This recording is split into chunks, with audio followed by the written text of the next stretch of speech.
Computer screen पे आने के बाद सबसे पहले हम लोग अनगाइडेड मीडिया के बारे में डिस्कस करेंगे कि अनगाइडेड मीडिया क्या होता है। जैसा कि अभी आपको बताएं, आपको स्क्रीन के ऊपर नेटवर्क का क्लासिफिकेशन दिख रहा होगा। नेटवर्क के क्लासिफिकेशन में नेटवर्क को थ्री पार्ट में क्लासिफाई किया गया, थ्री पार्ट में कैटेगराइज किया गया। सबसे पहले on the basis of area के ऊपर कैटेगराइज किया गया, जिसको आप on the basis of size के ऊपर भी बोल सकते हैं। एरिया बोलिए, साइज बोलिए, दोनों सेम है। उसके बाद on the basis of architecture के ऊपर क्लासिफाई किया गया और on the basis of transmission के ऊपर क्लासिफाई किया गया। तो नेटवर्क को कितने पार्ट में कैटेगराइज किया गया? On the basis of area के ऊपर, on the basis of architecture के ऊपर, on the basis of transmission के ऊपर, मतलब टोटल थ्री पार्ट में। अभी आपको ट्रांसमिशन के बारे में बताना है, तो ट्रांसमिशन के बारे में बताते हैं। ट्रांसमिशन को दो पार्ट में कैटेगराइज किया गया, ट्रांसमिशन मोड के ऊपर और ट्रांसमिशन मीडिया के ऊपर। मीडिया में सबसे पहले हम लोग अनगाइडेड मीडिया के बारे में बात करेंगे, क्योंकि अनगाइडेड मीडिया बताना है। गाइडेड मीडिया प्रीवियस वीडियो में बता चुके हैं। अनगाइडेड मीडिया में भी रेडियो वेव के बारे में बताना है, तो रेडियो वेव के बारे में डिस्कस करेंगे। तो सबसे पहले तो क्वेश्चन अराइज होता है कि अनगाइडेड मीडिया होता क्या है, उसके बाद में पता चलेगा रेडियो वेव क्या होता है। तो ओवरव्यू दे देते हैं छोटा सा। अनगाइडेड मीडिया सिंपल से आप समझिए कि दो तरीका से नेटवर्क में डिवाइस को कम्युनिकेट करवाया जा सकता है। सबसे पहले गाइडेड मीडिया की हेल्प से और उसके बाद अनगाइडेड मीडिया की हेल्प से। गाइडेड मीडिया कहने का मतलब केबल का यूज करके, वायर का यूज करके, या फिर किसी तरह कनेक्टर का यूज करके हम लोग क्या करते हैं, डिवाइस को कम्युनिकेट करवाते हैं। लेकिन अनगाइडेड मीडिया में ऐसा नहीं होता है। In under the unguided media we never use wire, cable और any type of physical component. We use IP address to communicate one device to another device. हम लोग आईपी एड्रेस का यूज करते हैं क्या करने के लिए? एक डिवाइस से दूसरे डिवाइस में कम्युनिकेट करवाने के लिए। मतलब when we want to establish communication between two device in a network, then we use IP address at the place of physical component. At the place of physical component करने का मतलब क्या? At the place of coaxial cable, twisted pair cable, fibre optic cable, strip line, micro strip line, ये सब एक physical component है जो कैची के लिए यूज होता है, कम्युनिकेशन को ही एस्टेब्लिश करने के लिए यूज होता है। लेकिन ये गाइडेड मीडिया में यूज होता है। अगर बहुत ही बड़ा नेटवर्क को कनेक्ट करना होगा तो कैसे करेंगे? केबल भी उतना ही बड़ा चाहिए, तो वहां पे हम लोग आईपी एड्रेस का यूज करते हैं कि केबल का जरूरत ही नहीं होता है। ठीक है। तो दो डिवाइस को कम्युनिकेट करवाने के लिए हम लोग क्या करते हैं? जब आईपी एड्रेस का यूज करते हैं फिजिकल कंपोनेंट के जगह पे, तो उसको हम लोग क्या बोलेंगे? अनगाइडेड मीडिया का यूज कर रहे हैं। अब इतना से तो क्लियर हो गया होगा अनगाइडेड मीडिया क्या होता है। अभी बात करते हैं रेडियो वेव के बारे में। ठीक है।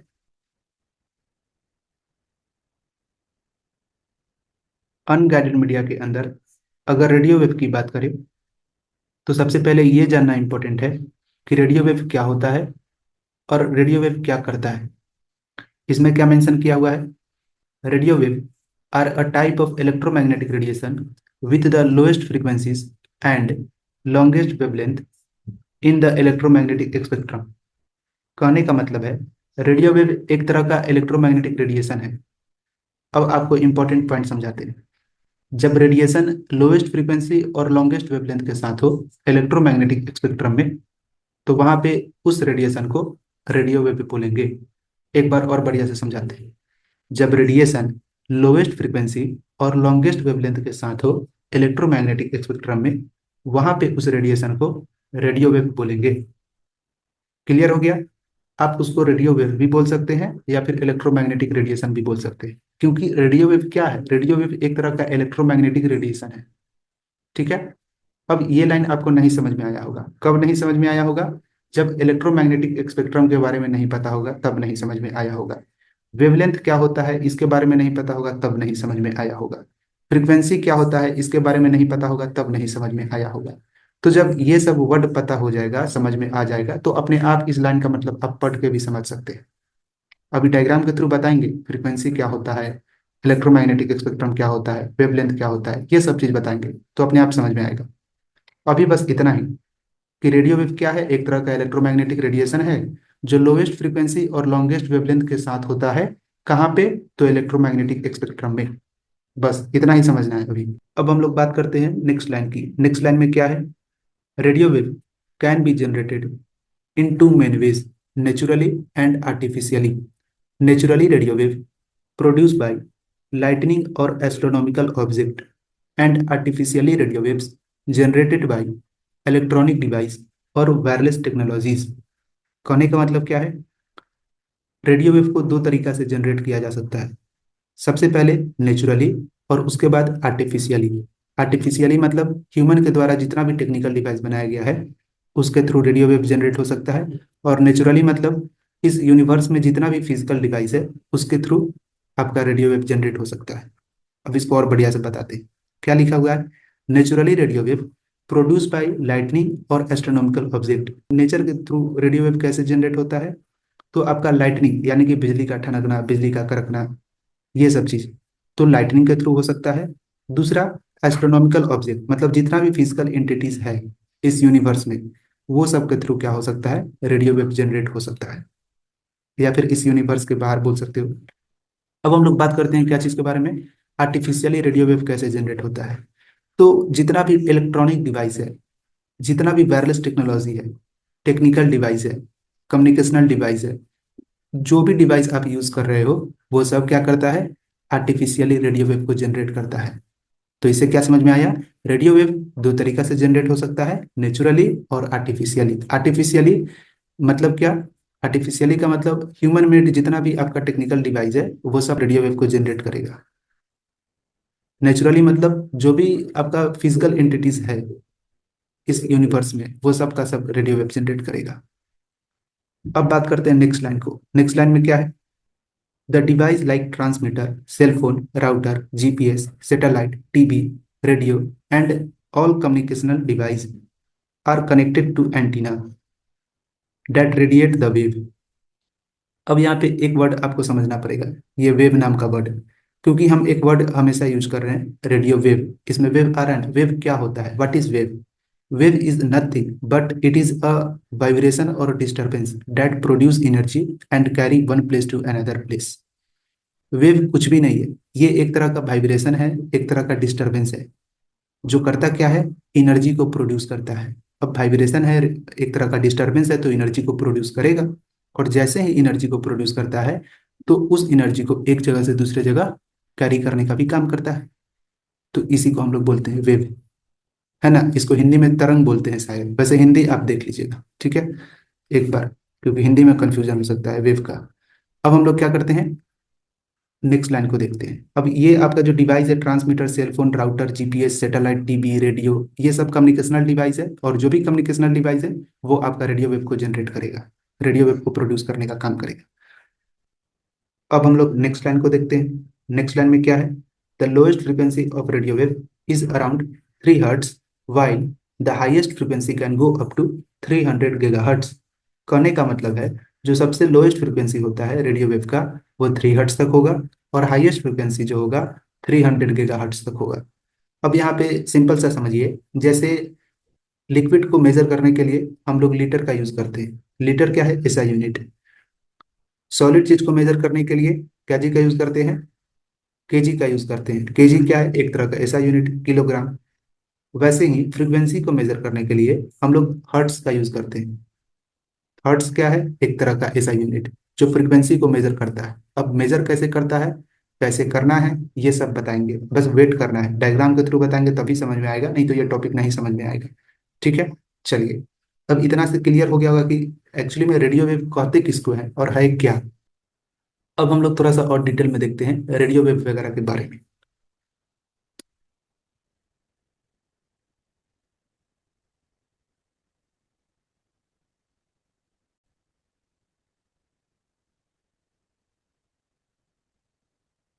अब हम लोग डिस्कस करेंगे propagation characteristics of radio wave के बारे में।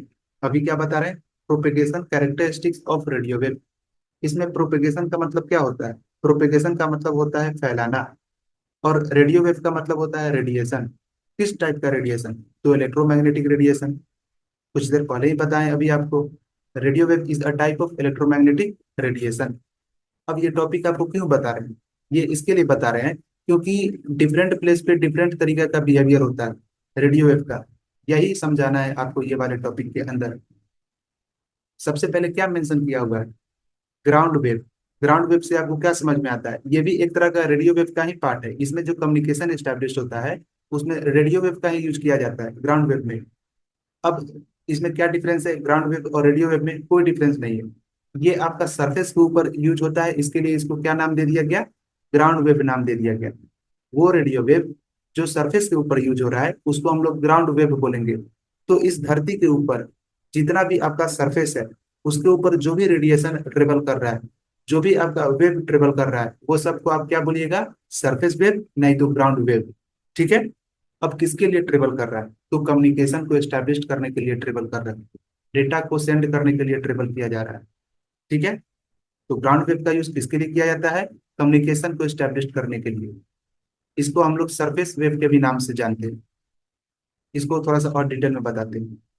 क्या मेंशन किया है ग्राउंड वेव में, the wave travel along the surface of earth and use for ATM amplitude modulation, radio broadcasting. Broadcasting का मतलब होता है पब्लिक डोमेन के ऊपर किसी भी इंफॉर्मेशन को डाल देना। ठीक है। या फिर इंफॉर्मेशन को क्या करना, सेंड कर देना, ट्रांसमिट कर देना। पब्लिक डोमेन या फिर प्राइवेट डोमेन के ऊपर डिपेंड करता है कि जो सेंटर है वो किस चीज के ऊपर सेंड कर रहा है, कौन से सर्वर पे सेंड कर रहा है। तो अभी आते हैं टॉपिक के ऊपर, ग्राउंड वेव के ऊपर। इसमें क्या मेंशन किया हुआ है, the wave travel along the surface of the earth. जो अर्थ के सरफेस के साथ साथ, वैसा वेव जो अर्थ के सरफेस के साथ साथ ट्रेवल करता हो उसको हम लोग क्या बोलेंगे, ग्राउंड वेव। इसको हम लोग सरफेस वेव के भी नाम से जानते हैं। चलिए, अब इसका यूज कहाँ पे करते हैं, यूज फॉर एएम। एएम का मतलब एम्पलीट्यूड मॉड्यूलेशन। एम्पलीट्यूड मॉड्यूलेशन मतलब क्या, समझ में नहीं आया। एम्पलीट्यूड मॉड्यूलेशन का मतलब होता है ग्राउंड वेव के ऊपर जब दो डिवाइस आपस में कम्युनिकेट करें, क्या चीज से, तो रेडियो रेडियो सिग्नल के through. When two device are communicate with the help of radio signal, radio wave, that is called surface wave बोल सकते हैं या ग्राउंड वेव बोल सकते हैं उसको। क्लियर हो गया। यूज कहाँ पे होता है, ज्यादातर रेडियो ब्रॉडकास्टिंग के लिए यूज करते हैं। चलिए, करते क्या है, कम्युनिकेशन स्टैब्लिश करने का काम ग्राउंड वेव के अंदर। इसका दूसरा नाम सरफेस वेव। अब आते हैं स्काई वेव के ऊपर। स्काई वेव क्या है, तो स्काई वेव में क्या मेंशन किया गया है, इसका यूज हम लोग करते हैं जो लॉन्गेस्ट डिस्टेंस के ऊपर जब कम्युनिकेशन स्टैब्लिश करना होता है तब। इसको भी बताते हैं थोड़ा सा डिटेल में। इसमें क्या मेंशन किया हुआ है, these waves are reflected back to earth by the ionosphere allowing them to travel long distance. कहने का मतलब क्या है, ये जो वेव होता है, ये जो तरंग होता है, तरंग ही होता है इसका हिंदी, एक बार कंफर्म कर लीजिएगा याद से। ठीक है। स्काई वेव जो होता है ये भी एक तरह का रेडियो वेव ही है, ये चीज एकदम कंफर्म रहना है। बस स्काई में यूज किया जाता है, एटमॉस्फेयर के बाहर यूज किया जाता है, इसके लिए इसका नाम स्काई वेव है। ठीक है। अर्थ के सरफेस पे यूज नहीं होता है, इसके लिए इसका नाम क्या है, स्काई वेव, और कुछ नहीं। तो स्काई वेव में क्या होता है कि आइनोस्फेयर से बाउंस होकर के क्या आता है, आपका वेव आता है, और क्या करता है, वही वेव के कारण हम कम्युनिकेशन एस्टेब्लिश हो पाता है लॉन्ग डिस्टेंस के ऊपर। सिंपल अगर लैंग्वेज में हम समझाएं तो आइनोस्फेयर से वेव रिफ्लेक्ट होकर के आता है, और उसी के कारण हम लोग क्या करते हैं, लॉन्ग डिस्टेंस के ऊपर कम्युनिकेशन को एस्टेब्लिश कर सकते हैं या फिर कम्युनिकेट कर सकते हैं किसी से भी।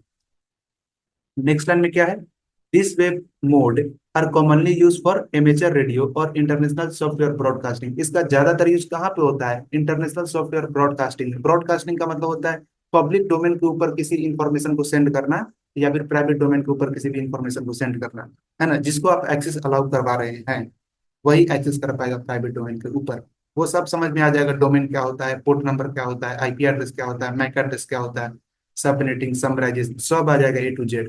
बस वेट करना है। ठीक है। तो ये क्लियर हो चुका है ना। इंटरनेशनल सॉफ्टवेयर ब्रॉडकास्टिंग का मतलब समझ में आया ना। किसी आप सिंपल समझिए, कम्युनिकेशन को ब्रॉडकास्ट करने के लिए, इंफॉर्मेशन को ब्रॉडकास्ट करने के लिए, है ना, मतलब लॉन्ग डिस्टेंस के ऊपर हम लोग स्काई वेव का यूज करते हैं। चलिए, अब हम लोग बात करते हैं लाइन ऑफ स्ट्रेट के बारे में। ये भी क्या है, एक तरह का वेव ही है, लेकिन ये क्या होता है, पैरेलली मूव करता है, मतलब स्ट्रेट फॉरवर्ड। ठीक है। मतलब इसको हम समझाते हैं बढ़िया से। क्या बोल रहा है, this waves are these waves are generally travel in a straight line from the transmitter to receiver। ये जो वेव होता है ज्यादातर स्ट्रेट लाइन में ट्रेवल करता है। ठीक है। ट्रांसमीटर से रिसीवर तक, मतलब जब भी आप कम्युनिकेशन एस्टेब्लिश करेंगे रेडियो वेव या फिर रेडियो सिग्नल के थ्रू, तो लाइन ऑफ स्टेट में क्या होगा, ट्रांसमीटर से रिसीवर के पास डेटा जब जाएगा तो स्ट्रेट फॉरवर्ड जाएगा। मतलब जब भी इसका वेव मतलब ट्रेवल करेगा आपका, तो स्ट्रेट लाइन में ट्रेवल करता है। ऐसे ही याद रखना है। उसके बाद याद क्या रखना है, जब बताएंगे डायग्राम तो अपने आप ध्यान में आ जाएगा।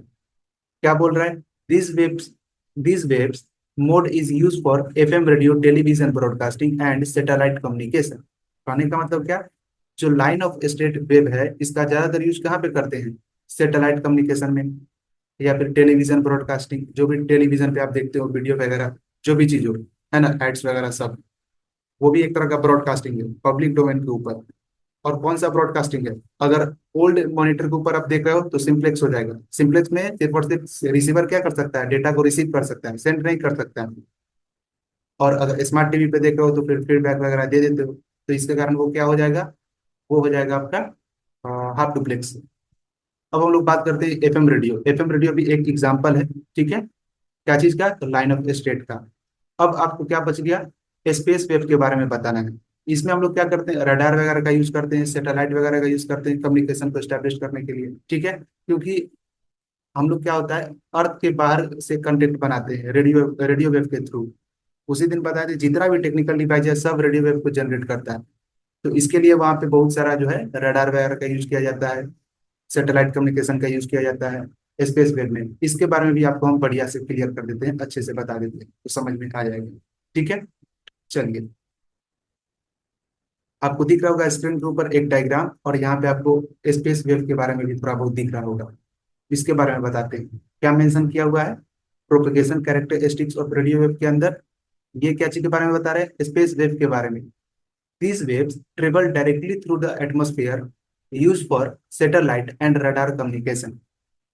इस तरीका का जो वेव होता है, स्पेस वेव जो होता है, ये भी रेडियो वेव का ही यूज करता है, रेडियो सिग्नल का ही यूज करता है। लेकिन इसमें क्या होता है, ये एटमॉस्फेयर में डायरेक्टली ट्रेवल करता है। हमारा जो एटमॉस्फेयर है अर्थ का या फिर अर्थ से बाहर, उसमें डायरेक्टली ट्रेवल करता है। और ज्यादातर कम्युनिकेशन क्या चीज से एस्टेब्लिश होता है, सैटेलाइट से होता है, अदरवाइज रडार कम्युनिकेशन का यूज किया जाता है। अभी तो बताएंगे, यही चीज तो बताएं। This waves propagation is also known as line of state propagation and use to transmitting high frequency signal directly. अब हम क्या बताए थे, हमेशा बिहेवियर अलग होता है। स्पेस वेव में रेडियो वेव का बिहेवियर क्या था, रेडियो वेव का बिहेवियर डिफरेंट था। उसमें रेडिएशन, उसमें जो है आपका, इसमें क्या है, हाईएस्ट फ्रीक्वेंसी सिग्नल का यूज किया जाता है स्पेस वेव में। लेकिन जब आपको बताए थे ग्राउंड वेव यानी कि सरफेस वेव के बारे में अभी बताए थे, उसमें क्या बताए थे, लोवेस्ट फ्रीक्वेंसी का यूज करते हैं कम्युनिकेशन को स्टैब्लिश करने के लिए। और यहाँ पे क्या हो रहा है, हाईएस्ट फ्रीक्वेंसी का यूज किया जाता है, ठीक है, 300 गीगाबाइट होता है फ्रीक्वेंसी, बताए ना। ठीक है, चलिए, अब यहाँ पे इतना तो क्लियर हो गया। This wave propagation is also known as, ये भी नहीं बताए, लाइन ऑफ स्टेट प्रोपगेशन, इसको मतलब लाइन ऑफ स्टेट प्रोपगेशन के नाम से जानते हैं। ठीक है, इसका यूज कहाँ पे करते हैं, कैची को ट्रांसमिट करने के लिए, किसी भी सिग्नल को ट्रांसमिट करने के लिए हाई फ्रीक्वेंसी के साथ, है ना। कोई भी सिग्नल, जब सिग्नल ट्रांसमिट करना मतलब कोई इंफॉर्मेशन को ट्रांसमिट करना, ठीक है, किसी भी सिग्नल को ट्रांसमिट करना होगा डायरेक्टली, तो हम लोग क्या करेंगे, हाई फ्रीक्वेंसी का यूज करेंगे स्पेस स्पेस वेव में। लेकिन अगर वही आपको ग्राउंड वेव में यूज करना होगा तो छोटा मोटा कम्युनिकेशन के लिए हम लोग क्या करते हैं, लोएस्ट फ्रीक्वेंसी का यूज कर लेते हैं। ये आपका नोट दिया हुआ है, आप देख सकते हैं नोट में क्या मेंशन किया हुआ है। आपको नहीं समझ में आया होगा मोस्ट ऑफ द चीज, हमको पता है। जब तक आप डायग्राम से नहीं समझिएगा, ज्यादातर चीज नहीं समझ में आएगा, तो इसको डायग्राम से समझाना पड़ेगा, है ना। वेव के बारे में दिया हुआ है, जैसे वेव इज अ वाइब्रेशन और disturbance that carry energy from one place to another place. Wave क्या है, वेव एक तरीका का वाइब्रेशन या डिस्टरबेंस है, जो करता क्या है, तो एनर्जी को कैरी करने का काम करता है एक जगह से दूसरे जगह पे।